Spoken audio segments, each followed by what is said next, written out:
Shalom, shalom. Que Dieu nous bénisse en ce matin. Enfants de Dieu, bénis de Dieu, recevez mes salutations. Et c'est de la part de notre Seigneur Jésus-Christ de Nazareth. Alors, ce matin, il m'envoie vous parler d'un message très fort et qui m'a moi-même fait beaucoup de bien que je viens partager avec vous. J'aimerais vous parler de l'importance de notre salut. Je peux dire que c'est l'élément clé de notre vie chrétienne.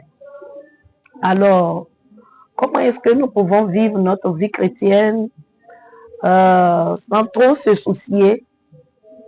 Et même lorsque le découragement arrive, nous arrivons à tenir ferme. C'est en pensant que le Seigneur Jésus-Christ nous a rachetés à un grand prix. Et cela nous donne surtout l'assurance de garder la foi et de continuer notre marche avec le Seigneur Jésus-Christ. Vous savez, notre Seigneur a vécu la même chose. Lorsque, dans le livre de Matthieu 4, le verset 8 à 10, la Bible, je vais résumer, la Bible nous enseigne que le Seigneur était allé dans le désert, poussé par l'Esprit de Dieu, et pour jeûner. Et lorsque il a fini son moment, alors le diable, le tentateur, est allé dans le désert pour le tenter. Et lorsqu'il a commencé à le tenter, la Bible nous dit que la partie qui va nous intéresser ce matin, concernant le salut, et c'est que la Bible dit qu'il va le transporter sur une montagne très élevée. Et il va lui montrer les royaumes du monde et leur gloire.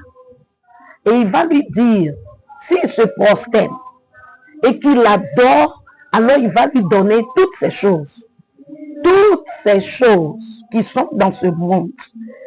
Alors le Seigneur, voyant l'importance de son salut, de sa vie éternelle, va refuser et il va donner au diable de se retirer de lui. Parce qu'il n'y a que Dieu seul qui doit être adoré. Pourquoi? Pourquoi il a pu résister? Pourquoi il a refusé de se soumettre? Pourquoi il a refusé d'adorer le diable? Quelle que soit cette proposition grandiose et qui parle des richesses de la terre,